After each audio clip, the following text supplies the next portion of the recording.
Penser vers Dieu, notre Père, intelligence suprême et cause première de toutes choses, et vers tous ces bons esprits qu'il nous envoie en permanence pour nous assister, les guides spirituels, les anges gardiens, tous ces missionnaires qui sont venus se réincarner pour nous léguer des travaux, des études, des recherches sur les lois naturelles, notamment celles qui règlent le monde spirituel, et les échanges entre le monde spirituel et le monde matériel.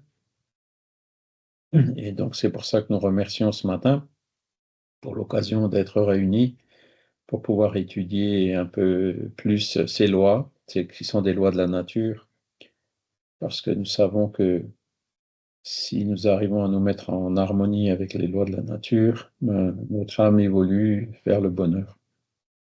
Et nous espérons aussi que ces études d'aujourd'hui puissent être bénéfiques pour les esprits qui pourraient être avec nous ce matin. Voilà. Bonjour Delphine. Vous devez voir mon écran. Donc, depuis début juin, on avait attaqué les fameuses lois divines ou naturelles, hein, les lois de la nature, que Kardec a déclinées en 10 lois, hein, qui sont lois d'adoration, de liberté, de progrès, de société, de travail, de destruction, de conservation, d'égalité, de reproduction, de justice, d'amour et de charité. Hein, donc, on avait vu déjà la loi d'adoration, qui est la prière, hein, c'est ce qu'on vient de faire. On avait vu aussi la loi de liberté, qui est, comment dire, attendez, je vais changer cette position, je vais le mettre ici. C'est un peu, voilà. Ouais, bouf. Bon, c'est le soleil. La loi de liberté, hein, on aimerait tous être libres, hein, autant que faire se peut, mais notre liberté s'arrête là où elle empiète sur celle du prochain. Dès qu'on vit en société, on ne peut pas. Hein. Il faut qu'on respecte la liberté des autres. Si les autres ne respectent pas notre liberté, il n'y a pas de liberté du tout. Hein. Par contre, on a la liberté de penser, la liberté de conscience. Après, il y a la loi du progrès, et c'est celle qu'on va voir aujourd'hui. Hein. Donc, on a été... Aujourd'hui, la science a démontré qu'on descend de l'Homo sapiens, hein, qui est Cro-Magnon, hein, depuis 70 000 ans à peu près. Et on a quand même fait un peu de chemin entre-temps, intellectuellement surtout, et aussi moralement dans une certaine mesure, quoi. C'est plus tellement, je dis tellement, hein, la loi du plus fort, c'est, voilà, on n'est pas encore à la loi du plus sage, hein, mais on évolue, on a quand même évolué. On n'est plus quand même dans la barbarie de l'Antiquité ou du Moyen Âge, même s'il reste encore de la barbarie. Ensuite, on verra la loi de société, donc ce sera la semaine prochaine, la loi du travail la semaine d'après, la loi de destruction, de conservation, d'égalité, de reproduction. Hein, donc de justice, d'amour et de charité, ça nous occupera jusqu'à fin octobre.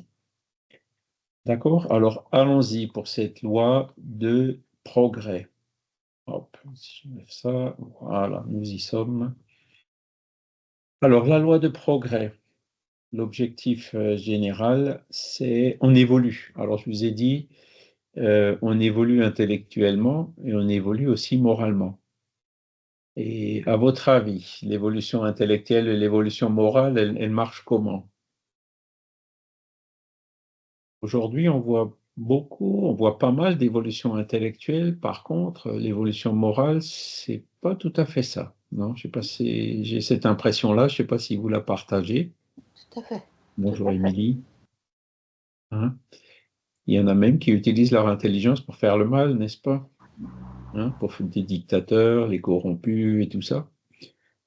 Eh oui, mais bon, le progrès, il se fait sur ces deux plans, le progrès intellectuel, le progrès moral. Donc, on va faire le rapport entre les deux. On va voir celui qui est un peu plus en retard, ou du moins qui semble le plus en retard, c'est le progrès moral. Quels sont les plus grands obstacles à ce progrès moral? Qu'est-ce qui bloque? Qu'est-ce qui nous bloque, nous, déjà, et qu'est-ce qui bloque l'humanité dans ce progrès moral?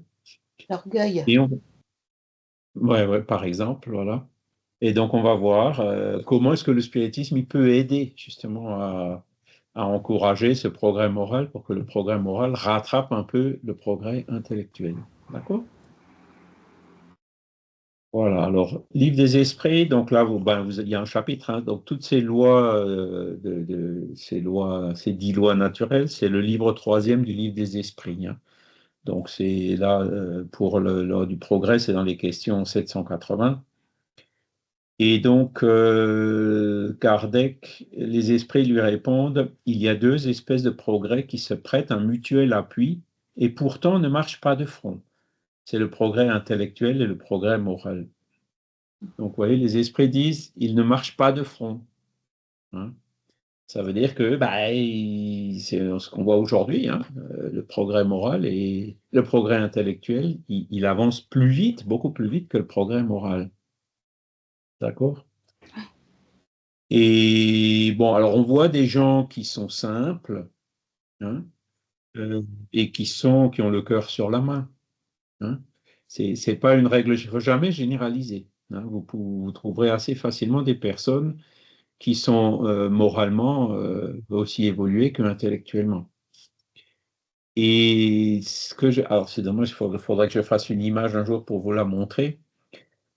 Pour illustrer ça, moi je fais souvent un diagramme qu'on appelle à 4 cadrans, hein. Donc vous avez un axe qui est le progrès moral et un autre axe, les abscisses et les ordonnées, hein, si vous vous rappelez du lycée, donc qui est le progrès intellectuel.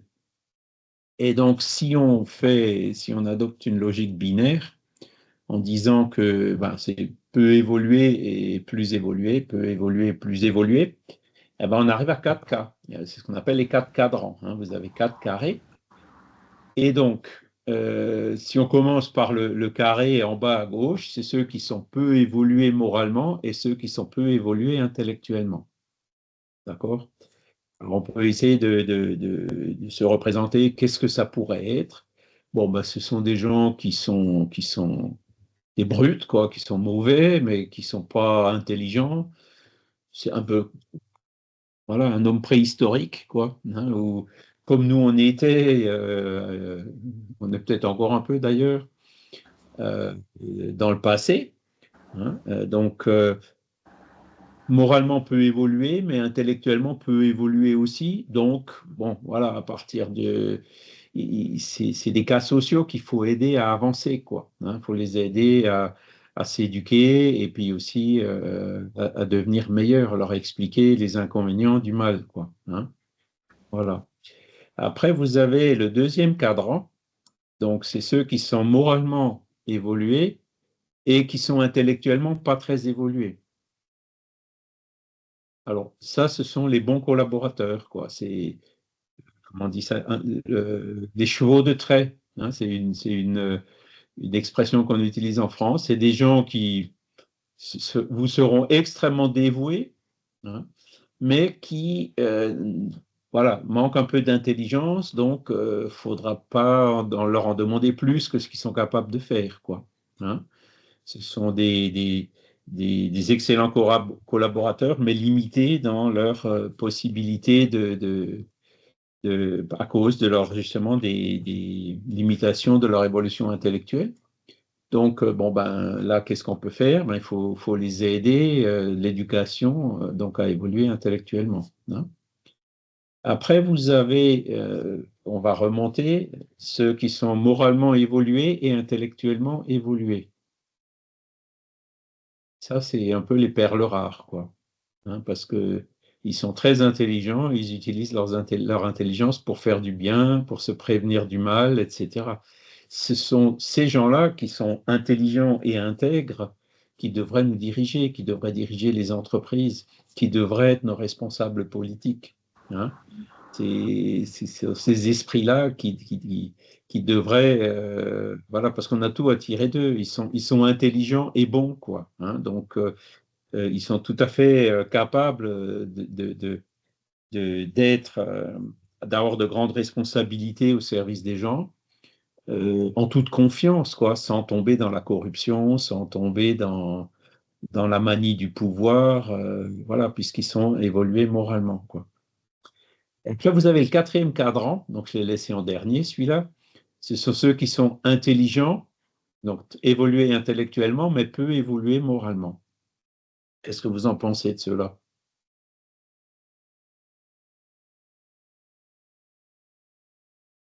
Ben, ça, c'est les pires, hein, parce que c'est ce que je disais tout à l'heure, c'est ceux qui utilisent leur intelligence pour faire le mal. D'accord? C'est ceux qui sont corrompus, ceux qui utilisent leur intelligence pour se maintenir à des positions de dictature, d'exploitation du peuple. On peut citer plein d'exemples, hein. Je ne veux pas citer de noms, hein, mais après, je pense que vous identifierez assez facilement ceux qui devraient travailler pour la collectivité et qui en fait travaillent pour eux, hein. Voilà, ça, c'est ceux qui sont les évoluer intellectuellement, qui ont de l'intelligence, mais qui n'ont pas l'évolution morale. C'est ça que je dis, ce sont les pires, ce sont les plus dangereux. Et quand vous en avez des comme ça dans une société, par exemple, plus tôt vous les avez fait partir, mieux c'est, hein, parce que c'est des gens qui peuvent vous détruire une entreprise, parce qu'ils Ce ont sont ceux qui ont l'intelligence, le plus besoin de nos prières. qui ont le plus besoin de nos prières. Alors, c'est ça, c'est ce qu'on va voir. Qu'est-ce que le spiritisme peut faire pour améliorer ça, hein? Donc, les prières, effectivement, c'est un des axes. Et alors, c'est intéressant parce que les esprits, ils expliquent vraiment dans le détail comment il faut faire. Regardez voir la question 780. Le progrès moral suit-il toujours le progrès intellectuel? Réponse des esprits. Il en est la conséquence, mais il ne le suit pas toujours immédiatement. Donc le progrès moral découle du progrès intellectuel, mais pas toujours tout de suite. Et on a vraiment l'impression qu'on est beaucoup dans cette phase, hein, en ce moment, dans l'humanité, hein. Alors, comment est-ce que le progrès intellectuel peut amener au progrès moral? Ben, c'est la question suivante. Le progrès intellectuel conduit au progrès moral en faisant comprendre le bien et le mal. L'homme alors peut choisir. Le développement du libre arbitre suit le développement de l'intelligence et augmente la responsabilité des actes.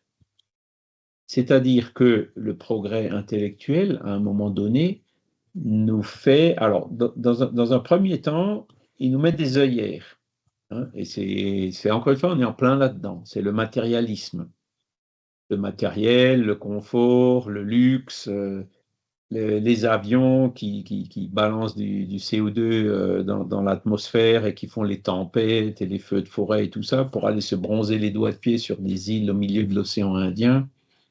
Enfin, voilà, il y a plein de choses comme ça voilà, qui sont aujourd'hui possibles, mais qui ne sont pas forcément durables. Le fait maintenant qu'on commence à comprendre que, ah oui, mais attends, il y a des orages de grêle, il y a des feux de forêt, il y a les niveaux de l'océan qui montent. Bientôt, ces îles où on va se bronzer les doigts de pied risquent d'être sous l'eau, hein. Et donc, c'est là où, quand on raisonne un petit peu, on comprend que ce n'est pas dans notre intérêt de le faire. Alors, il y en a qui sont toujours assez égoïstes et ils disent, oui, mais bon, pour l'instant, moi, je peux quand même y aller.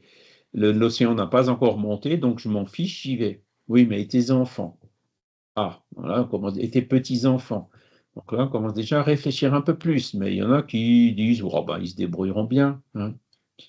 Après, il y a un autre côté du progrès intellectuel qui est justement spécifiquement amené par le spiritisme, et c'est quoi? C'est les connaissances rationnelles sur le monde spirituel. Oui, nous avons une âme.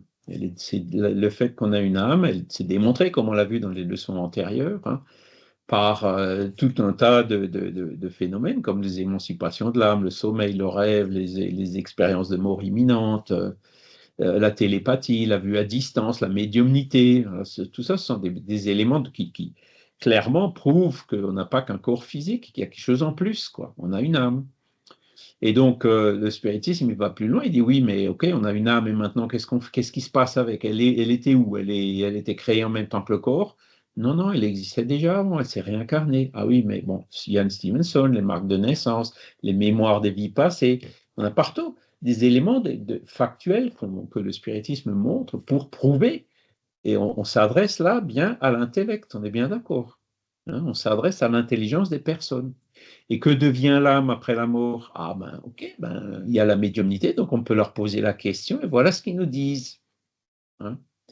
Ben oui, j'ai été bronzer mes doigts de pied aux Seychelles en me souciant très peu de mes enfants et de mes petits-enfants et de la nature. Et là, ben, dans le monde des esprits, je me retrouve dans le noir, dans le seuil, dans je ne sais pas où, je ne suis pas bien, je regrette profondément ce que j'ai fait. Ah, bon, ben, ouais, c'est vrai, c'est un élément, c'est un témoignage. Vous en avez une centaine de témoignages comme ça. Hein. Et donc, c'est ça que le spiritisme apporte, si vous voulez. Il apporte un élément supplémentaire hein, pour se dire, allez, si aujourd'hui ces personnes qui sont au pouvoir et qui utilisent malheureusement mal leur intelligence étaient conscients des conséquences que ça va leur apporter dans le monde spirituel, à votre avis, ils réfléchiraient un peu autrement aujourd'hui, non? Parce qu'ils ne deviendront pas des saints du jour au lendemain, mais au moins ils se diront, oups, effectivement, ben oui, un de ces quatre, je vais mourir, on va me mettre dans une boîte, et après, hein? Ben après, c'est le néant, donc j'en aurais profité un maximum. Non, non, non, c'est pas le néant, c'est pas le néant. Regardez, l'âme survit après la mort. Et voilà ce que les âmes qui étaient comme vous disent. Hein. Donc là on apporte un argument supplémentaire qui permet justement à notre intelligence de se dire, effectivement, où il est mon intérêt? Il n'est pas dans les choses matérielles temporaires, il est dans les choses spirituelles, dans mon âme, dans la conscience, parce que ça, c'est ce que je vais emmener le jour où je retournerai de l'autre côté, et ça qui va arriver prochainement. Ne vous inquiétez pas, ça peut être dans quelques décennies, voire un petit siècle pour les plus jeunes. Hein, c'est pas tout de suite, mais bon, ça peut être demain aussi. Hein, on ne sait pas. Hein, la seule chose qu'on sait, c'est qu'à 100% de probabilité, on peut faire des prières, on peut faire des passes, on peut faire tout ce qu'on veut, mais un jour, on ira quand même. D'accord? Et donc, bon, comme on est sûr d'y aller avec 100% de probabilité, c'est quand même, ça vaut quand même la peine de se pencher un peu sur la chose. C'est un voyage qu'on va faire, donc il vaut mieux réfléchir un petit peu pour le préparer, pour que ça se passe au mieux. Hein. Qu'est-ce que vous en pensez?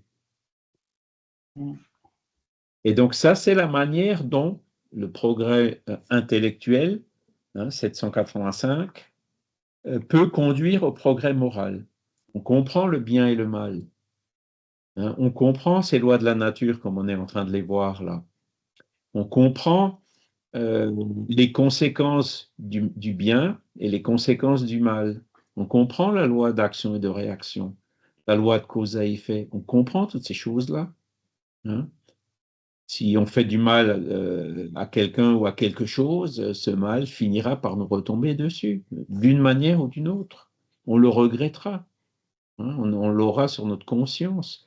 Et à partir du moment où on comprend ça, eh ben, on n'arrêtera pas de faire le mal du jour au lendemain, mais au moins c'est un stimulant pour que on aille réduire peu à peu, hein, et puis on essaye de faire davantage le bien. Et aujourd'hui, le bien, heureusement, il y a déjà sur la Terre pas mal de gens bien, des gens qui sont là, des associations, des gens qui se dévouent, du personnel soignant dans les hôpitaux. Enfin, et voilà, il y a énormément de personnes qui font déjà le bien sur la Terre. Donc, on a des exemples. Des gens qui vont sur un bateau maintenant pour essayer pour essayer d'arrêter cette tuerie à Gaza, etc. Hein. Donc, des gens bien, il y en a déjà. Donc, après, c'est ce qu'il dit. On peut choisir. On peut choisir. Voilà. Est-ce que je préfère, moi, envoyer des bombes ou est-ce que je préfère militer pour que les gens s'arrêtent d'envoyer des bombes? Et c'est à nous de choisir. Et c'est clair que le jour où on retourne de l'autre côté, je le dis toujours, hein, des fois on subit des injustices et on se révolte. Hein. Quand on voit une injustice, ça nous révolte. Hein. C'est la loi de justice qui viendra dans les prochains cours. Euh, mais le jour où, le jour où on retournera de l'autre côté, il vaut mieux être de ceux qui ont subi une injustice que de ceux qui l'ont commise. Hein. On est bien d'accord. Pour la conscience, c'est beaucoup plus ah, j'ai subi une injustice et puis maintenant, paf! Ah, ben oui, et on comprend, on voit le passé, pourquoi on a subi cette injustice et tout, et comment ça nous a libérés d'un poids, comme ça nous a libérés de quelque chose du passé sur lequel on a passé la gomme grâce à ces difficultés qu'on a endurées sur la Terre. Ça, c'est un état de conscience. L'autre état de conscience, c'est ouh là là là là, qu'est-ce que j'ai fait? Pourquoi j'ai fait ça, mon Dieu? C'est quelqu'un qui probablement choisira de subir une injustice ou quelque chose d'équivalent dans une prochaine vie. Vous voyez, quand on subit l'injustice, ça veut dire qu'on a déjà passé une étape, qu'on est déjà une étape ou un degré plus loin hein, sur notre progrès, sur notre évolution. D'accord? Donc, quand vous subissez des injustices, alors je ne dis pas qu'il faut se laisser faire, hein, c'est pas ça que je dis, mais de là à se plaindre, pourquoi moi, commencer à incriminer Dieu ou je ne sais quoi, bon, voilà, ça ne nous avance à rien. Hein. Il vaut mieux se dire, bon, j'ai subi cette injustice, bon, alors il faut faire tout ce qu'on peut pour ne pas les subir non plus. Hein, je vais donner des exemples, hein, quand on dans les couples, quand il y a de la violence, par exemple, bon, personne n'est condamné à rester, à subir des violences. Hein, et non, au contraire, il vaut mieux arrêter, il vaut mieux partir.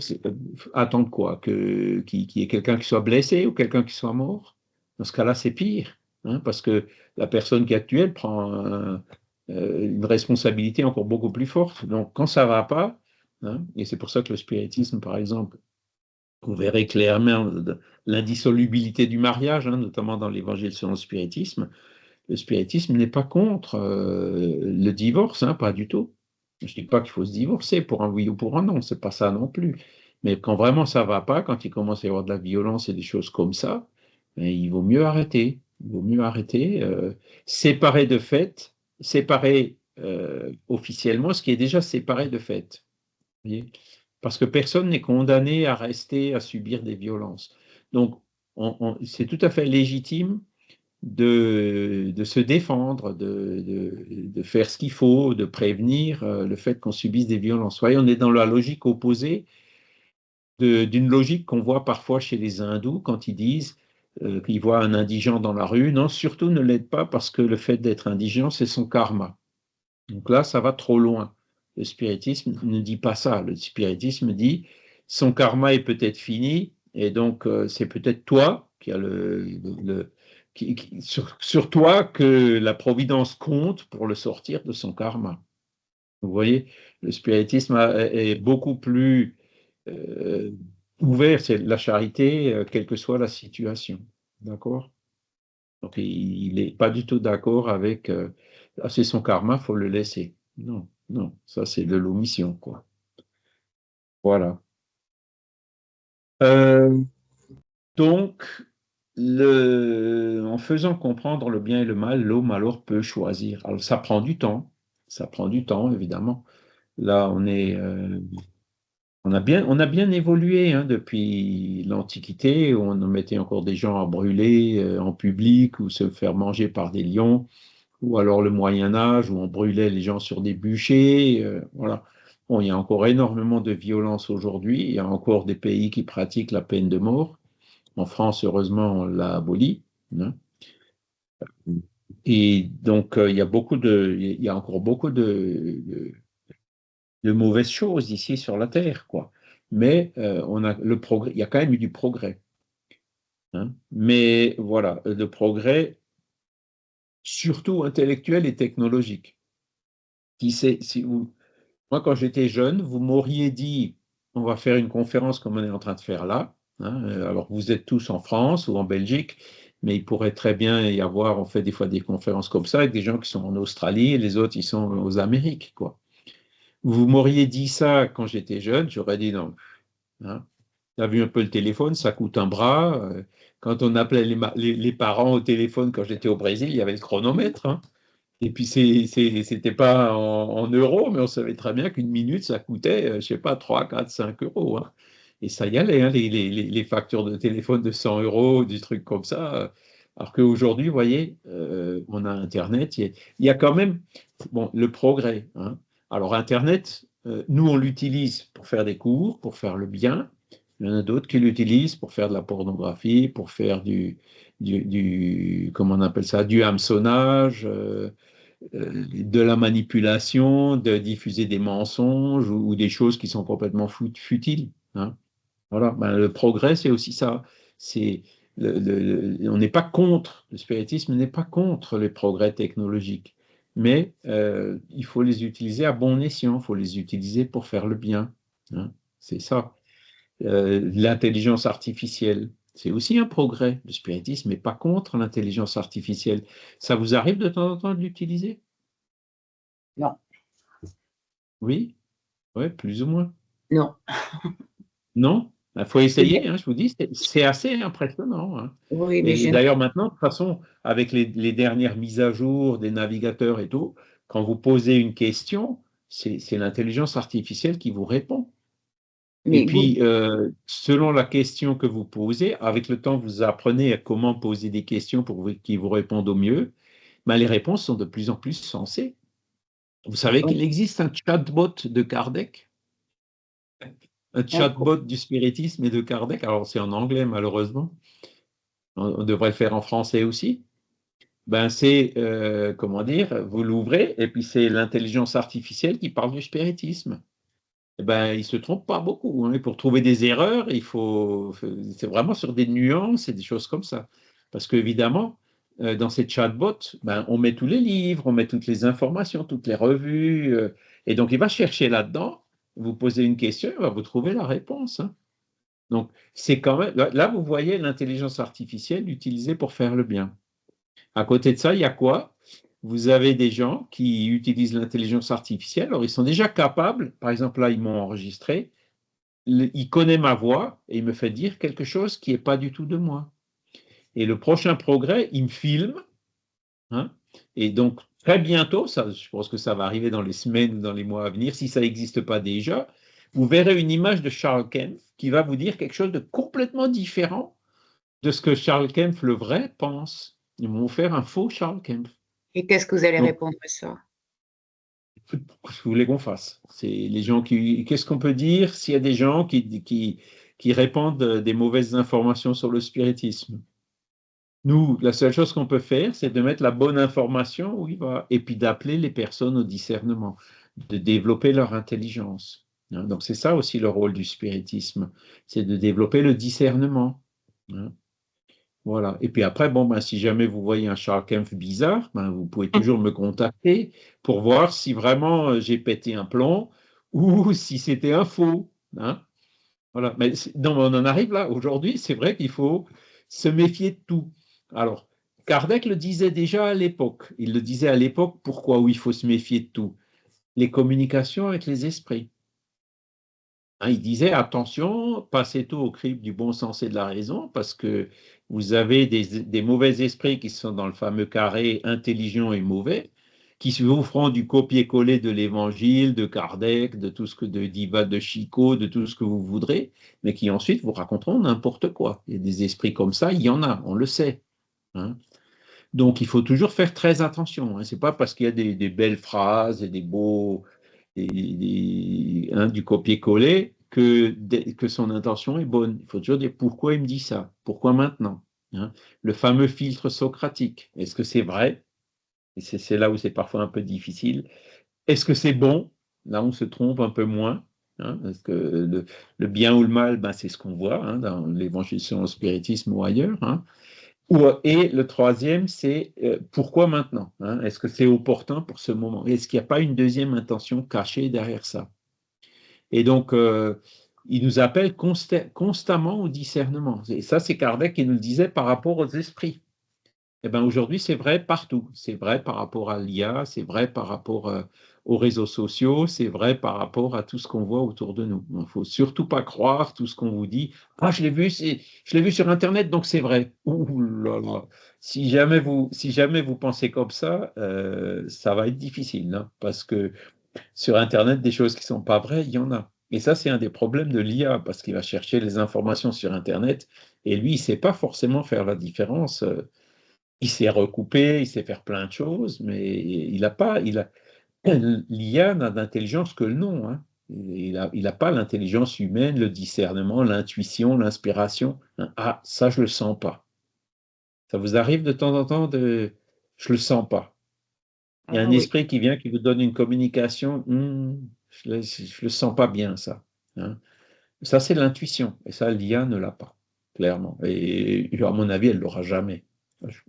Je m'avance peut-être un peu beaucoup, mais voilà, l'intelligence artificielle ne sait faire que ce pourquoi elle a été programmée. Est-ce qu'on a été programmé pour notre intuition? Non, elle vient des esprits, donc voilà, elle vient de notre guide.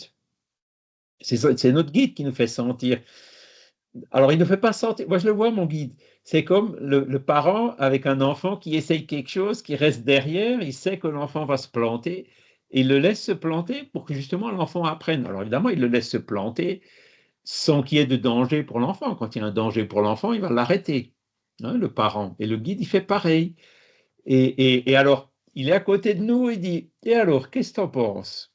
Rien que la manière dont il pose la question, ah, ben ça, je ne le sens pas, hein. Alors, au Portugal, bon, on a scanné des revues et tout. Il y a une revue qui m'a assez impressionné. Il y a, à toutes les 3 pages, il y a un message de Kardec, de Jeanne d'Arc, de l'esprit de vérité, de l'esprit de lumière, machin, truc. C'est-à-dire que ça commence comme ça, quand c'est trop beau, quand c'est trop vrai, miracle, hein, je regardais encore ce matin, là, il y a une société qui vendait des manuscrits anciens où les gens investissaient, hop, système pyramidal, tout le monde qui a perdu son argent. C'est quand c'est trop beau pour être vrai, il faut surtout pas y croire, hein. Le mail qui vous dit ça y est, vous avez tiré la loterie. C'est 9 999 chances sur 10 000 que c'est faux. Donc moi, je supprime, je regarde même pas. Même si c'est vrai, je le veux pas. J'y crois pas. Faut pas croire au miracle, hein, c'est ça. Et donc ce discernement vient aussi avec ce progrès intellectuel. D'accord? Discerner le bien du mal, il faut déjà avoir une idée relativement bonne de qu'est-ce que c'est que le bien, qu'est-ce que c'est que le mal. Et ça fait partie, hein, ces lois morales qui ont été enseignées par Jésus, mais pas que, hein, qu'on retrouve dans tous ces missionnaires, les Bouddhas, les Krishna, les Mahomet et autres, hein. Vous regardez leurs écrits, et ben, vous retrouvez les mêmes lois que ce qu'on peut retrouver chez Jésus, hein. Donc elles sont universelles. Et c'est sur celles-là ça c'est des branches solides auxquelles on peut s'accrocher. Parce que des fois, on est dans une situation difficile, il faut qu'on ait une branche solide, donc revenir à la base, vous voyez, quelque chose qui, attends, stop, on va revenir à la base, hein, ou un esprit qui nous emmène un peu trop loin, qui nous tire par le bout du nez, stop, attends, hein, hold on, comme on dit en anglais, un petit moment, hein, et puis hop, on réfléchit, et puis c'est là, souvent on se rend compte, bah oui, bah c'est bien sûr, hein, voilà. Et c'est à ça que le spiritisme encourage, au discernement, d'accord, et à la charité. La charité, c'est pareil, on peut difficilement se tromper. La bienveillance, l'indulgence, le pardon. Il n'y a pas de. Bon, il y en a qui peut dire je te pardonne alors qu'en fait il ne nous pardonne pas, il peut mentir. Par contre, l'indulgence, hein, le fait de la manière dont on est traité, hein, la bienveillance, hein, est-ce que cette personne nous veut vraiment du bien? Est-ce que c'est vraiment sincère ce qu'elle est en train de faire? Parce que le vendeur, quand vous arrivez dans le magasin, il vous veut du bien, il est gentil avec vous et tout, hein, mais il veut vous vendre un truc. Donc, il y a une seconde intention cachée. Alors, si c'est peut-être ce que vous cherchez, bon, ben, vous allez lui demander des conseils et puis voilà, hein, c'est du gagnant-gagnant. Mais souvent, les vendeurs, ils cherchent à vous vendre quelque chose dont vous n'avez pas besoin, hein. C'est là où il faut savoir ce qu'on veut déjà, hein, la connaissance de soi, et puis exercer ce discernement. Voilà comment l'intelligence peut amener au bien, peut amener l'évolution intellectuelle, amène, pas toujours immédiatement, mais avec le temps, l'évolution morale. Par contre, l'intelligence augmente aussi notre responsabilité, l'évolution intellectuelle. Hein, donc, quand on sait que quelque chose est mal et qu'on continue à le faire, hein, on ne pourra pas dire qu'on ne savait pas. D'accord? Donc, notre responsabilité augmente. Hein, alors qu'il y a des personnes qui font le mal sans s'en rendre compte, elles vont subir les conséquences, évidemment, mais comme elles ont fait le mal sans savoir que c'était le mal, leur responsabilité n'est pas au même niveau que celui qui a fait le mal en étant pleinement conscient qu'il faisait le mal. Bon, ce que je vous raconte là, c'est évident, non? C'est peut-être un peu. Mais bon, faut chaque fois y réfléchir un peu, quoi. Hein? Chaque fois y réfléchir un peu. Moi, ça me rappelle toujours, parce que maintenant, bon, il y a 50 ans, hein, un demi-siècle, mon père, mon oncle, ils fumaient. Hein. Bon, on ne savait pas que la cigarette c'était aussi mauvais à l'époque. Hein. Il y a plein de gens qui fumaient, même en famille, à la maison, autour des enfants et tout. Donc j'ai chopé un peu de tabagisme passif. Hein. Bon ben, mon père est mort d'un cancer, mon oncle aussi. Hein. Pas du fumeur, mais bon, parce que mon père il a arrêté, mon oncle aussi, ils ont arrêté. Quand ils ont su, c'est là où ils ont quand même eu un mérite, vous voyez. Quand ils ont su que effectivement c'était mauvais, les cancers tous les gens qui sont tombés malades, eh ben ils ont arrêté. Hein. Donc ils ont fait l'effort qu'il fallait euh, pour se préserver, quoi. Hein. Donc bon après, c'est sûr, mon père il a continué à tousser pendant tout le reste de sa vie. Hein. Et il est quand même mort d'un cancer, mais à 80 ans, quoi. Donc voilà. Euh, En fait, il ne savait pas. Hein. Et maintenant, on sait. Maintenant, c'est écrit noir sur blanc. Il y a des images horribles sur les paquets de cigarettes. Je ne comprends pas comment les personnes aujourd'hui passent encore à côté de ça et ne s'en rendent pas compte. Hein. Alors, il y a beaucoup de gens qui disent ouais, c'est pas pour tout de suite. Oui, ben bon, là déjà, c'est pas pour tout de suite, mais ça va venir. Père, il avait un peu cette expression-là par moment. Il dit d'abord, ça fait du bien, c'est que après que ça fait du mal. Mais le problème, c'est qu'à un moment donné, quand il commence à être malade, j'ai dit, tu vois, le après, il finit toujours par venir. Hein. Donc voilà, si c'est quelque chose qui est préjudiciable à la santé, il vaut mieux le laisser de côté tout de suite. Alors, quel est le plus grand obstacle au progrès? Alors là, la réponse des esprits, elle est un peu plus longue. Ils nous disent l'orgueil et l'égoïsme. Voilà. Alors ça, vous faites une recherche dans les livres de Kardec, orgueil et égoïsme, vous avez des centaines et des centaines d'occurrences. Hein. Tout le temps, tout le temps, tout le temps, les esprits répètent. Regardez, l'orgueil et l'égoïsme, c'est la cause numéro un. L'orgueil, ah ben non, moi pourquoi non, hein. L'égoïsme, non, non, moi d'abord, les autres, ils se débrouillent. Hein. Moi, je veux les terres des autres. Hein, on envoie des bombes. Ah, ben, c'est pas, il n'y a pas des gens de ma famille dans les otages. Enfin, bon, l'Ukraine, c'est loin d'ici. Hein, tout ça, c'est de l'égoïsme. Non, je ne veux pas d'immigrer. Bon, bien sûr, trop, c'est pas bon, mais bon, voilà. Si on se met à la place de quelqu'un qui est menacé d'être emprisonné et condamné, qu'est-ce que vous feriez? Vous chercheriez aussi à vous en aller et à aller ailleurs où vous avez moins de danger.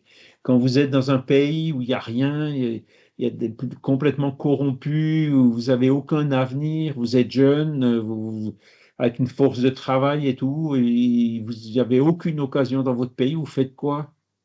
Vous partez. Hein. Donc, il faut tout voir. Alors, c'est sûr, bon, il vaudrait mieux donner des occasions dans les pays et arrêter ces gens qui sont injustement condamnés pour des raisons X ou Y. Mais bon, on n'en est pas là. Hein. Le droit d'ingérence n'existe pas. Hein. Ça a été, on en entendait parler il y a quelque temps, mais là, on en entend un peu moins parler.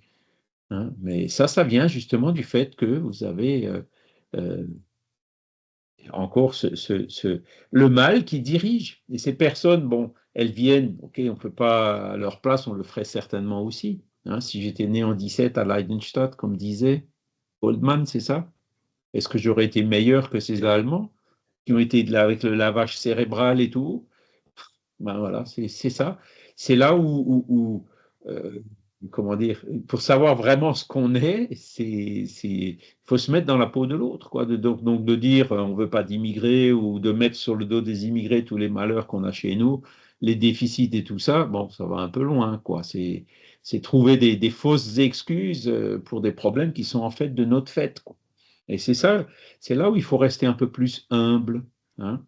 C'est là où il faut réduire cet orgueil, parce que nous, on peut très bien renaître aussi en Afghanistan ou au Congo ou je ne sais où, hein, dans la vie prochaine.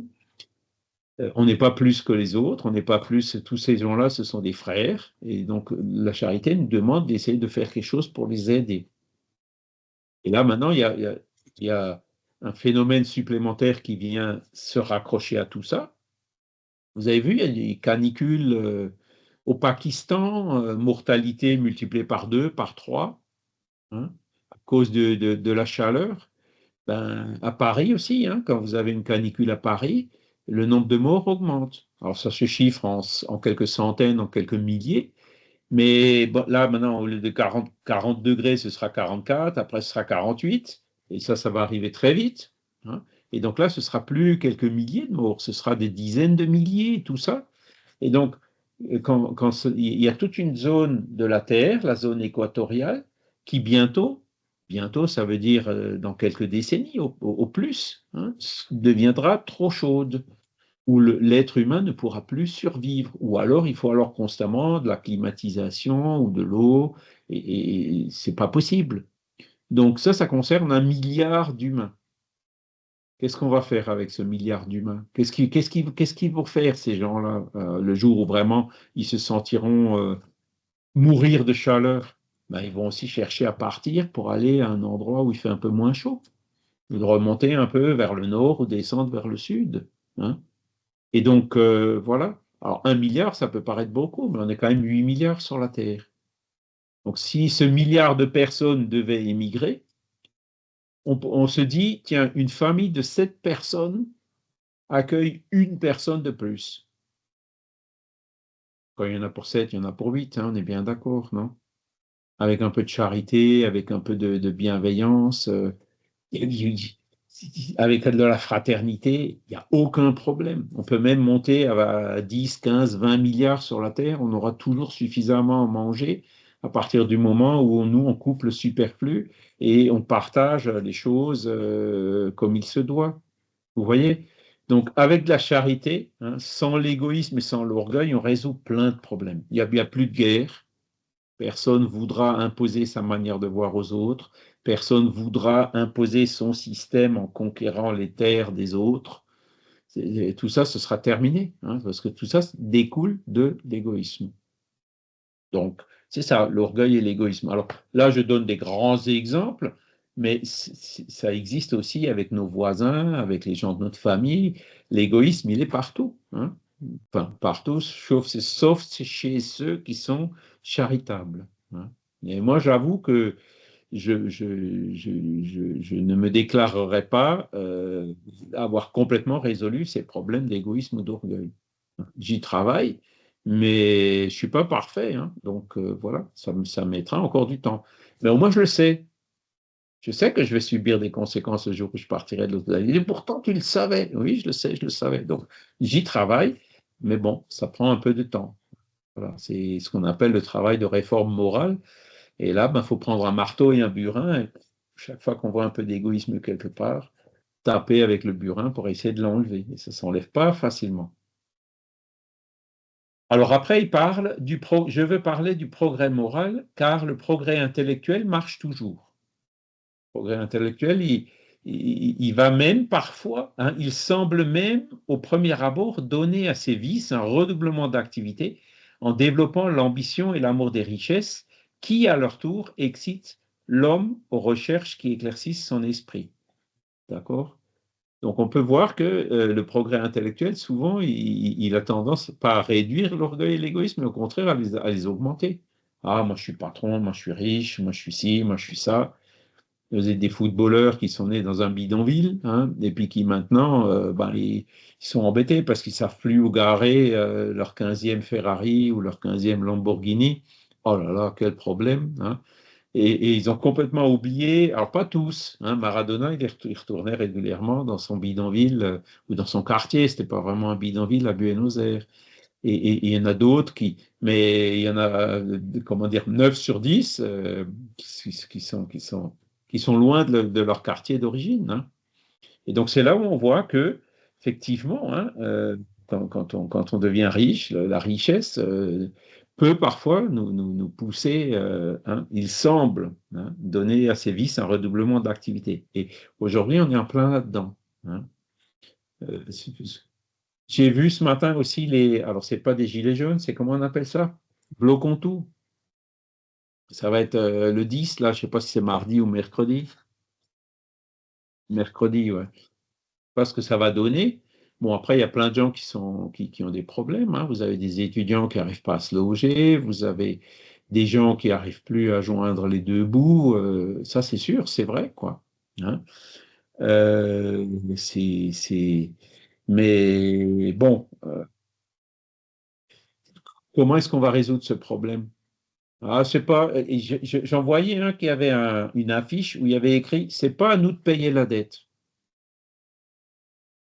Comment on peut qualifier ça? Il y a quand même un peu d'égoïsme là-dedans. C'est de l'égoïsme. Alors, quand il dit: moi, j'ai pas les moyens de payer la dette, au moins ça va, quoi. Là, on pourrait le comprendre. Mais de là à dire: ah, bah, c'est pas mon problème, l'État n'a qu'à faire des économies, etc. C'est pas comme ça qu'on y arrivera. Si l'État doit faire des économies, il le fera sur les écoles, les hôpitaux. Ça finira par nous retomber dessus d'une manière ou d'une autre. Donc, le problème dans lequel on est aujourd'hui, hein, où chacun pense à 2027, c'est, comment il s'appelle l'Allemand là? Ouf, Euh, difficile à retenir, lui. euh, il vit en France, c'est un politicien en France qui est originaire d'Allemagne. Et lui disait Ah oui, 2027 rend fou. oui, oui, oui. Et ça, c'est quoi ça? C'est C'est comme, l'ambition, l'orgueil, vouloir devenir président à la place du président. Il y a que ça qui. On dirait que notre classe politique est complètement obnubilée par ça au lieu de résoudre les problèmes c'est qu'on a. c'est Cohn-Bendit qui le disait. Cohn-Bendit, voilà. Oui, voilà. Merci Françoise. Mm. Et donc, c'est là où on voit justement par qui on est dirigé aujourd'hui. C'est des gens qui sont intelligents, certes, mais au niveau du progrès moral, il faudrait encore qu'ils avancent un petit peu, hein, ça c'est sûr. C'est ainsi que tout se tient dans le monde moral comme dans le monde physique, que du mal même peut sortir le bien. Oui, parce que le mal, hein, l'Holocauste, la Deuxième Guerre mondiale, on a fait la communauté européenne, on a fait le plan Marshall, hein, qui était quand même encore raisonnable à l'époque. Et aujourd'hui, vous avez une amitié entre le peuple français et le peuple allemand qui est quand même assez remarquable, hein. Moi, j'habite à côté. On est, voilà, c'est pas la même langue, c'est pas la même culture, c'est pas toujours la même manière de voir les choses, mais on est frères, quoi, hein. Donc, alors que depuis des siècles, hein, on était ennemis. Donc, du mal est sorti un bien, hein. De cette inimitié qui a disparu est sortie cette amitié, hein. Et c'est un peu ça, hein. C'est-à-dire que Jésus disait: il faut que le scandale arrive, hein. C'est-à-dire, c'est quand le scandale arrive que on se dit: non, attends, on ne peut pas laisser faire. Là, quand même, là, franchement, on ne peut pas laisser faire. Il faut qu'on réagisse, il faut qu'on fasse quelque chose. Hein, malheureusement, l'être humain est comme ça, quoi. Il faut toujours passer par des extrêmes avant de se réveiller, quoi. Hein. Il y a une phrase aussi, je suis un peu dans la politique aujourd'hui, de François Mitterrand, que j'admirais pas mal. Il disait: une crise ne se gère bien que quand elle arrive à son paroxysme. Et je pense qu'il a aussi un peu raison là-dessus. Bon, alors le problème, c'est toujours de savoir où est le paroxysme, jusqu'où est-ce qu'il faut encore que ça empire, quoi. Combien de morts est-ce qu'il faut encore en Ukraine ou à Gaza pour que ça s'arrête, hein? Ça, Dieu seul le sait. Mais bon, il y a quand même de plus en plus de conscience qui s'éveille pour dire: il faut arrêter ça, quoi. Cet état de choses n'aura qu'un temps. Donc, les esprits sont optimistes et donc nous, il faut qu'on soit optimistes aussi. Il changera à mesure que l'homme comprendra mieux qu'il y a, en dehors de la jouissance d'un bien terrestre, un bonheur infiniment plus grand et infiniment plus durable, qui est justement dans cette harmonie des lois de la nature, quoi. Hein, dans cette évolution, qui sont les mondes plus évolués que la Terre, où on pourra éventuellement aller le jour où on le méritera, et aussi travailler à ce que la Terre, bon an, mal an, hein, ça prendra du temps, mais on arrivera quand même à la faire évoluer un peu plus, aussi sur le point de vue moral. Voilà. Et le dernier point, de quelle manière le spiritisme peut-il contribuer en progrès? Ça, j'aime bien, c'est la question 799. En détruisant le matérialisme, qui est une des plaies de la société, il fait comprendre aux hommes où est leur véritable intérêt. La vie future n'étant plus voilée par le doute, l'homme comprendra mieux qu'il peut assurer son avenir par le présent. En détruisant les préjugés de sectes, de castes et de couleurs, il apprend aux hommes la grande solidarité qui doit les unir comme des frères. Et donc, le matérialisme, c'est quoi le matérialisme? Et il n'existe que la matière. Il n'y a pas d'âme, pas d'esprit, tout ça, ça n'existe pas. L'esprit, c'est une sécrétion du cerveau. La conscience, c'est une sécrétion du cerveau. C'est ça le matérialisme. Le jour où on meurt, on nous met dans une boîte, tout est fini, il n'y aura plus rien. Et donc, la conséquence du matérialisme, c'est de dire, bon, ben, si après tout est fini, autant que j'en profite un maximum maintenant, tant que je suis là, quitte à passer par-dessus les autres, etc. Donc, le matérialisme, c'est le plus grand stimulant de l'orgueil, hein, et de l'égoïsme. D'accord? Alors que le spiritualisme, donc, alors, détruire le matérialisme, c'est une expression un peu forte, hein. C'est pas par la violence, hein, c'est parce qu'on nous demande au spirit. On nous demande de détruire le matérialisme justement avec des arguments, avec des appels à la réflexion. Hein. Donc, voilà, en faisant comprendre aux hommes où est leur véritable intérêt. Hein, ton compte en banque, ta voiture, tes maisons, tout ton patrimoine, tu les laisseras là le jour où on te met dans une boîte. L'esprit retournera de l'autre côté sans un seul atome du corps physique, sans un seul centime, il n'y aura plus rien. Tu emmèneras que ta conscience, bonne ou mauvaise, et tes acquis intellectuels et moraux. C'est ça qu'on emmène de l'autre côté. Donc, où est notre véritable intérêt? Il est dans ces biens qui sont immortels. Il n'est pas dans ces biens temporels qu'on sait qu'on devra laisser ici. Vous voyez le raisonnement? Donc, alors, les gens disent, ouais, mais moi, j'y crois pas, ton truc. Alors, vous vous heurterez toujours à des murs, hein, c'est sûr. Donc, c'est pas la peine non plus de culpabiliser, euh, d'aller trop loin non plus. Hein. Nous, on le dit. Après, la personne refuse, elle refuse. On l'a dit, la petite graine a été semée un jour, qui peut être prochain ou plus loin, cette graine pourra germer. Voilà. Et donc, assurer notre avenir par le présent, donc ça, on le comprend déjà un peu même dans le matérialisme, mais l'avenir allant au-delà justement de la mort du corps physique, ça nous donne une vue beaucoup, beaucoup plus large, quoi. Hein. Détruire les préjugés de sectes, de castes et de couleurs. Donc, le racisme, là, il parle surtout du racisme. Hein. Mais aujourd'hui, il y a beaucoup plus. Hein. Il y a le machisme, enfin, ça existait aussi à l'époque. Il y a comment dire, LGBTQI. Alors, je suis désolé, je ne me rappelle plus des lettres parce que là, maintenant, il y a 3-4 lettres en plus. LGBTQI+, tout ce qui est discrimination, quelle qu'elle soit, ben, ce sont les mêmes esprits qui se réincarnent partout. Hein, blanc, rouge, noir. Hein, ce sont les mêmes esprits qui se réincarnent en homme et en femme. Donc déjà, aucune discrimination entre les hommes et les femmes n'est justifiable de ce point de vue-là. Et les LGBTQI+, c'est pareil. Hein. Bon, ça fait partie de notre évolution. Il y a des moments où ce sont aussi des esprits qui sont comme nous, qui sont des frères en humanité, et qui évoluent comme nous, qui sont parfois même plus évolués que nous. Donc voilà, aucune raison de préjudice par rapport à toutes ces choses-là. Hein. Et donc, à partir de là, on comprend qu'on est tous des frères, hein, créés par le même Père qui est Dieu, par le même Créateur, et que donc il lui donne de privilèges à personne. Il aime tous ses frères sans exception. À partir du moment où on a compris ça, ben là aussi, ça nous aide, comment dire, à avancer dans notre progrès moral. Voilà. Ben, on arrive à la fin. Est-ce que vous avez des questions par rapport à cette loi du progrès? Alors moi, je viens de voir apparaître un petit panneau qui nous dit que dans 5 minutes, ça ferme. Pour 5 minutes, ça ferme? Ouais. Alors si jamais ça ferme, faut revenir. Non, je pense pas. On est déjà depuis 1h14 là. Ce Je sais qui pas. vous dit peut-être, c'est dans 5 minutes, c'est l'heure que vous avez programmée pour la fin de la réunion. Ah, peut-être alors. Il nous prévient pour être à l'heure, pour pas laisser déraper trop longtemps. C'est peut-être ça. D'accord. Mais C'est vrai que moi, j'ai moi, quand ce même une matin, réflexion. entre 10h et midi, je peux tondre et il y a un peu de boulot dans la tonte là. Donc, je ne vais pas m'éterniser non plus après l'heure, mais allez-y, Christiane. Oui, j'avais quand même une réflexion, c'est que en ce moment, je suis en train de lire un livre sur Capella et Oui. à force de me plonger, je fais la relecture en fait d'une traduction.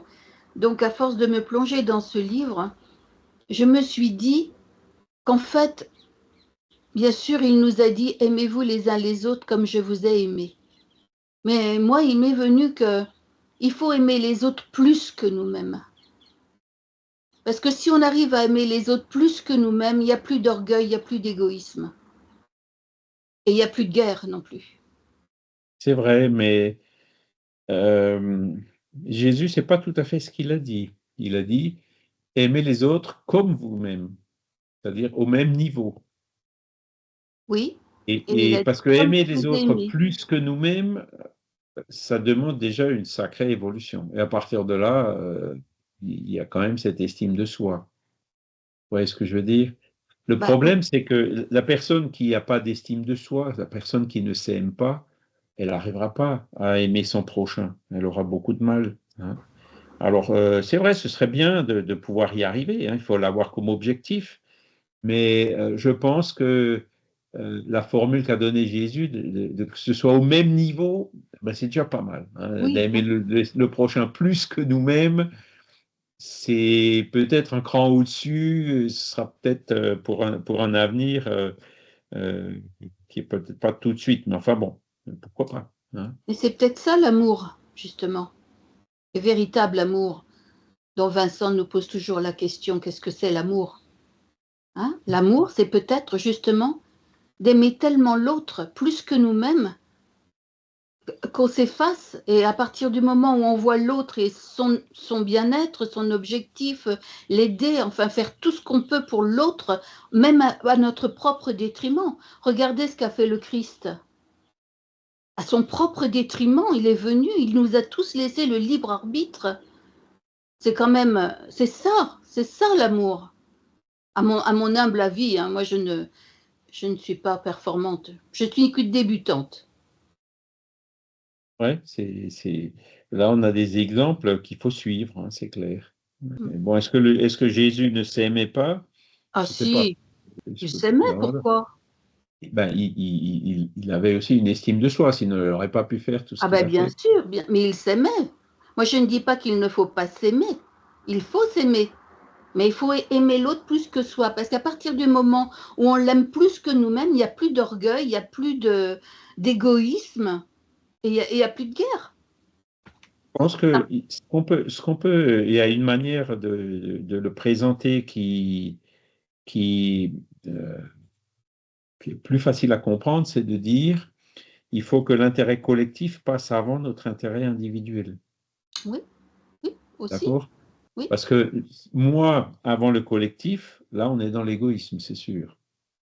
Et donc, l'intérêt collectif avant mon intérêt intellectuel, bah, c'est de l'abnégation, Oui, il y a d'autres mots pour le dire. d'accord. Et ça ne veut pas dire qu'il faut mettre son intérêt individuel complètement, qu'il faut l'oublier complètement, quoi, Non, non, hein. je ne Voilà. pensais pas ça. Mhm. Vincent. Oui, simplement pour rappeler que l'égoïsme, la vanité, l'orgueil sont des étapes obligatoires. C'est-à-dire que c'est pas si je veux. On vient d'un domaine, on vient de la peur, c'est-à-dire de la peur de manquer et d'un état un peu primaire dans lequel on veut préserver le corps pour ne pas mourir. Et les étapes de l'orgueil et de la vanité sont des étapes obligatoires. Il faut le Ça, savoir. Donc il ne faut pas juger quelqu'un qui est orgueilleux. La deuxième chose, c'est qu'on n'est pas séparés les uns des autres. C'est-à-dire que même son pire ennemi, il y a une part de son pire ennemi qui est une part de nous-mêmes. Donc il faut avoir beaucoup de compassion pour les autres. Et puis, je voudrais rappeler une chose essentielle, c'est-à-dire que au départ, nous sommes des êtres humains qui aiment recevoir de l'amour. C'est-à-dire que c'est la première étape. On aime bien recevoir l'amour de ses parents, recevoir l'amour de sa femme, recevoir l'amour de ses proches. Ça, c'est la première étape. Et puis après, progressivement, on est en capacité de donner de l'amour, mais ça se fait progressivement, c'est pas du jour au lendemain. Il faut pas vouloir, comme un coup de baguette magique, pouvoir tout résoudre d'un coup. Il faut se laisser quelques incarnations pour pouvoir progresser encore. Tout à fait. C'est pour ça que des incarnations, on en a déjà eu des centaines. Hein. Et puis, ce que tu dis, c'est tout à fait vrai. Hein, c'est que l'égoïsme vient du peur de manquer du nécessaire. C'est-à-dire, c'est la loi de conservation. Hein, on la verra le 5 octobre. L'égoïsme vient de là. Quand vous prenez deux animaux qui se disputent une proie ou quelque chose à manger, est-ce qu'ils se la disputent par égoïsme? Même deux chiens qui se disputent une gamelle. Par instinct de conservation. C'est l'instinct de conservation qui leur fait ça. Parce que dans le chien, dans sa tête, il ne raisonne pas encore. L'instinct de conservation, ça veut dire ou je mange ou je crève. Donc il va s'imposer, s'il est plus fort, pour manger à la place de celui qui est moins fort. Quand il aura assez mangé, il s'en ira, il laissera le reste à l'autre. Donc, mais ce n'est pas de l'égoïsme, c'est de l'instinct de conservation. Mais au fur et à mesure que l'intelligence se développe, comme on l'a vu là, il faut qu'on réfléchisse autrement. D'accord? On n'a plus besoin d'être aussi binaire. On aura toujours un instinct de conservation. Hein. Le fait de fuir quand on a la peur, c'est aussi un instinct de conservation. Et malheureusement, la peur, quand on en parle, c'est un instrument qui a été utilisé et qui est toujours utilisé pour la manipulation. L'Église, pendant des millénaires, si tu ne fais pas ce que je te dis, tu iras en enfer. C'est le diable. Tout ça, c'est des choses qui ont été inventées pour faire peur aux masses et pour les dominer. D'accord?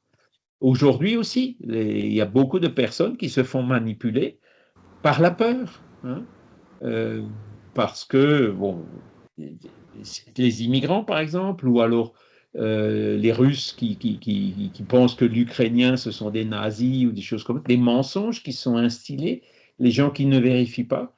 Donc, tout est fait pour que les gens aient peur. Et à partir de là, la peur n'est pas bonne. Alors, elle est bonne conseillère tant que c'est l'instinct de conservation, mais cette peur qui est induite par le mensonge et tout, c'est pour nous manipuler, quoi. C'est pour nous faire des choses qui sont horribles. Alors, je rappelle juste une petite chose, on est toujours l'immigré de quelqu'un d'autre. Hein. Oui, ça, c'est clair. Voilà, il y a toujours. Si c'est pas du comme, racisme, c'est de la xénophobie. Si c'est pas de la xénophobie, c'est de rejet, par exemple, de quelqu'un qui est différent physiquement ou pas beau, par exemple, ou quelqu'un qui est gros, la grossophobie, des choses comme ça. Ouais. Quand il parlait des immigrés, c'est aux États-Unis, il y avait une image où on voyait l'indigène, quoi. Hein? Il disait les immigrés, ils nous tuent, ils sont grossiers et tout, et l'indigène, il dit, je sais. Oui. Hein? Donc c'est ça, quoi. Les discours extrêmes sont basés sur des principes simplistes, hein. C'est-à-dire que le grand remplacement, ça n'existe pas, mais c'est des discours qu'on nous assène à longueur d'années, mais qui ne sont pas vrais. C'est pas parce qu'ils sont répétés à souhait qu'ils sont vrais. C'est des mensonges. En Angleterre, quand ils ont voté pour le Brexit, il y a eu des mensonges du genre les plombiers polonais vont violer vos filles. C'était vraiment de ce niveau-là, quoi. Après, il y a eu le oups, on n'aurait peut-être pas dû. Bon, voilà. Donc c'est pour ça que, encore une fois, le discernement, quoi. Est-ce que c'est vrai? Hein? On regarde les statistiques au niveau de la violence et des choses comme ça. Alors, j'ai encore vu hier aussi sur une chaîne qui est un petit peu une de ces chaînes d'infos là qui est un petit peu extrémiste et qui montrait la part des immigrés dans les crimes et dans ces choses-là. Mais il le montre d'une façon trompeuse, mais quand on regarde les chiffres, on voit que bon ben les immigrés sont pour 10% dans bon. Tout dépend aussi de ce qu'on met dans les immigrés, quoi. C'est toutes des fausses informations qui sont diffusées pour attiser la haine. Et là, ceux qui font ça, regardez la responsabilité. Regardez la responsabilité. Celui qui ment pour manipuler les personnes. Regardez Charles, la responsabilité de tous ces religieux, de tous ces évêques, de tous ces oh, hommes politiques et tout, qui jouent Charles, sur ce genre de tableau à faire peur aux gens pour les manipuler. pour provoquer un peu, je dirais que tous les Alsaciens sont des immigrés allemands. Oui, Pourquoi? Parce que l'Alsace, avant 1870, a été allemande. on est des apatrides. Voilà. Donc, nous Hein, sommes des immigrés dans oui. notre propre pays. À telle Je peux enseigne en que, parler, je le suis aussi. Hein, donc, ouais, à telle enseigne que mon père, quand il a voulu être fonctionnaire, donc enseignant, il a dû prouver qu'il était français. Alors que, parce que son père est né allemand. c'est... Bon, Voilà. enfin, on va pas rentrer sur le sujet, quoi, mais Mais les pauvres c'est Alsaciens, concret, quoi. Je veux dire, il a dû prouver qu'il était français, alors que il n'avait pas prouvé qu'il était français. Il était né en Alsace. L'Alsace était allemande, effectivement. Donc son père est né en Allemagne et il est devenu français par le rattachement de l'Alsace à la France. parce que tous ceux qui sont nés entre 1870 et 1914 en Alsace, ils sont nés en Allemagne. L'Alsace était allemande à cette époque-là. Hein. Et ceux qui sont nés entre 40 et 44 aussi. Hein. Donc, tout ça, c'est des choses qu'il faut.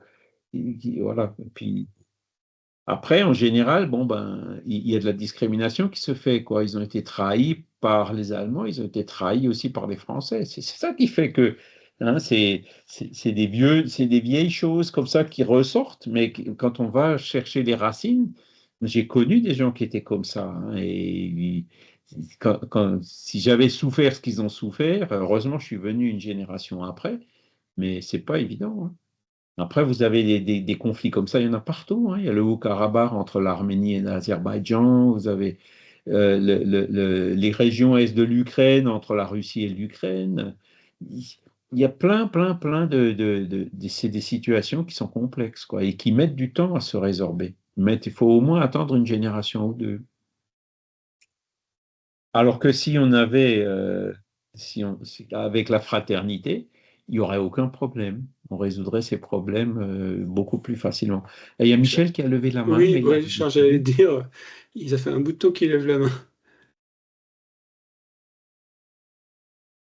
Et c'est pour ça que je l'ai rabaissée, parce qu'elle devenait trop lourde, en fait.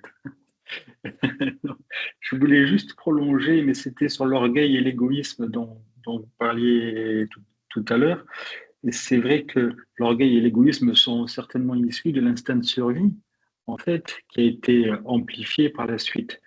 Et l'instinct de survie, eh bien, c'est quoi? C'est la peur. Qu'est-ce qu'on peut faire pour lutter contre la peur? C'est la confiance. Et en fait, c'était le message de Jésus, euh, c'est-à-dire que pour avoir confiance, il faut avoir la foi. Et dès qu'on a la foi, toute cette peur disparaît. Et c'est pour ça que, en fait, la meilleure façon de lutter contre l'orgueil et l'égoïsme, c'est de chercher la foi. C'est vrai, mais c'est pas la seule, Michel, parce que pour lutter contre la peur, il y a la foi, mais il n'y a pas que la foi. On peut aussi lutter contre la peur par l'intelligence. D'accord? Toi, tu as peur du feu, tu as peur d'une explosion. Le pompier, lui, non. Il a l'intelligence du risque et donc il sait ce qu'il faut faire et le pompier n'a plus peur. Il va, Bien sûr, toi, tu as mais peur des requins, mais la foi, le spécialiste des requins, il n'a pas peur des requins. Il sait très bien le risque et il sait très bien comment dire, se préserver des requins dangereux. Il sait très bien quels sont les requins qui ne sont pas dangereux. Et ça, c'est l'intelligence qui peut nous apporter ça. Et donc, quand tu parles de foi, tu vois, on arrive de nouveau à cette foi raisonnée, hein, qui oui, caractérise le absolument. spiritisme. Mais en fait, peu importe, c'est-à-dire que la foi peut très bien appartenir à quelqu'un qui est intelligent, enfin, à quelqu'un qui est évolué intellectuellement, parce que ça ne veut rien dire être intelligent ou pas, à quelqu'un qui a évolué intellectuellement, ou même à quelqu'un qui n'est pas évolué intellectuellement. La foi, ça peut appartenir à soit l'un, soit l'autre. Il n'y a pas besoin d'avoir appris grand-chose pour avoir la foi, je ne pense pas. Et c'est pour ça que cette confiance-là, c'est. Alors, on ne va pas parler de foi, mais on va parler de confiance. Alors, plutôt, si la foi est c'est un mot qui peut gêner, mais la confiance, c'est quelque chose mais qui peut aller au-delà de toutes ces peurs. Et moi, je pense que c'est important d'avoir confiance. Alors, on peut avoir confiance en soi, on peut avoir confiance en les autres, on peut avoir confiance en Dieu, comme ça, on va enlever le mot de foi. Mais on peut avoir confiance aussi en ce qu'on lit dans les livres spirites, par exemple, etc. Et du coup, eh bien, ça nous permet de faire abstraction de ces peurs et de diminuer l'égoïsme et l'orgueil, je pense. En train de découvrir l'image que tu as mis dans la conversation. Là, je viens de la sauvegarder parce qu'elle est bien, les filtres, hein. Oui, c'est le filtre socratique, mais il y a un filtre spirit aussi qui est donné dans l'évangile selon le Oui. spiritisme et qui dit soumettez toutes vos actions au contrôle de la charité et votre conscience vous répondra. Conscience vous répondra. Où est écrite la loi de Dieu? Où sont écrites les lois de la nature? Dans notre conscience. Alors, pour ce qui est de la foi, c'est vrai qu'il y a des gens qui n'ont pas l'intelligence et qui ont la foi, mais ça, c'est le progrès moral sans le progrès intellectuel. Il est aussi incomplet. Il est moins dangereux, mais il est aussi incomplet.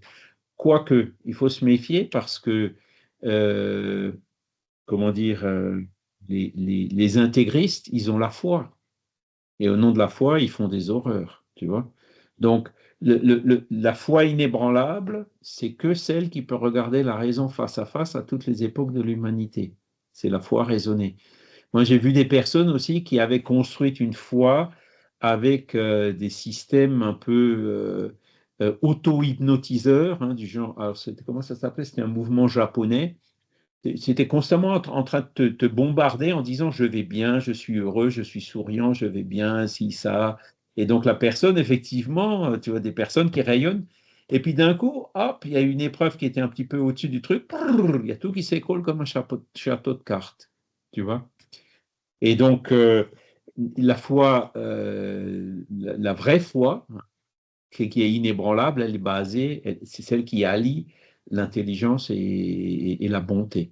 C'est ça qui donne vraiment cette foi qui est inébranlable. Celle-là, elle ne s'écroulera pas comme un château de cartes. Le ciel peut te tomber sur la terre, tu ne bougeras pas. N'est-ce pas, Vincent? Michel, tu as besoin, je crois, pas mal d'avoir la foi en ce moment. Parce qu'il me semble que les officines, les officines, les pharmacies qui sont attaquées, bon, leur revenu est attaqué plus exactement par rapport aux nouvelles lois qui vont être imposées. Il va falloir avoir la foi dans un avenir meilleur. L'avenir des petites pharmacies, oui. Et, En bah fait, oui. il y a des pharmacies qui ferment tous les jours, il y a une pharmacie qui ferme tous les jours, mais je failli dire que ça se fait un peu plus ou moins naturellement. Bon, là, on veut le faire, on veut accélérer un peu le phénomène, mais c'est pas nouveau.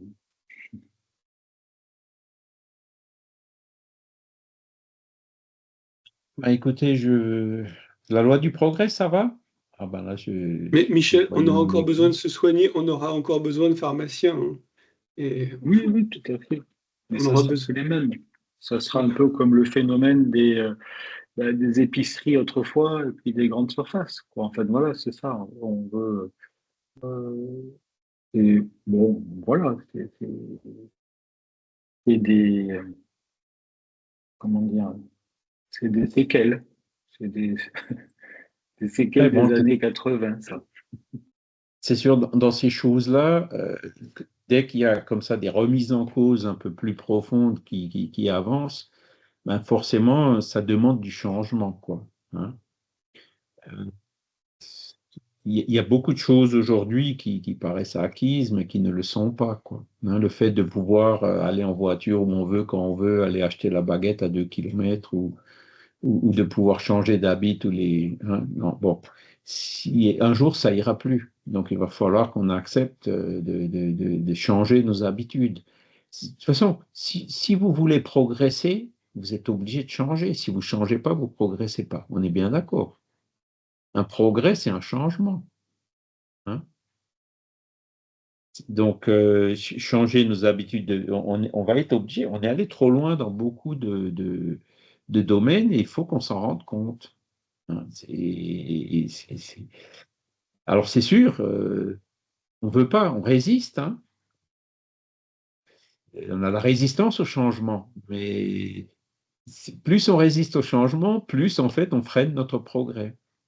Mais après, changer pour changer, c'est c'est l'autre extrême, quoi, parce que souvent, ah ben non, maintenant, il faut tout changer, mais ce qu'on ne se rend pas compte, c'est que quand on change tout, parfois c'est pire qu'avant, quoi. Donc, il faut changer en mieux, quoi. Hein. Donc, il faut avoir, encore une fois, cette intelligence, cette réflexion pour savoir comment changer, vers où, pour aller vers le mieux, vers des habitudes plus durables, vers un monde avec un meilleur partage des richesses, etc., vers des pharmacies qui peuvent travailler sans non plus tomber dans les excès, etc. Vincent? Je voudrais juste vous embêter un petit peu avec un livre qui vient de sortir de Nelly Pons, Le grand épuisement chez Actes Sud, et qui est l'expérience, justement, tu parles de changement, qui est l'expérience d'une femme qui a vécu un burn-out profond, c'est-à-dire dans l'incapacité totale de travailler, et qui a fait un lien entre son problème individuel et un problème plus collectif, un épuisement généralisé d'une société en changement vers une régénération après un burn-out. Voilà. Et c'est très intéressant.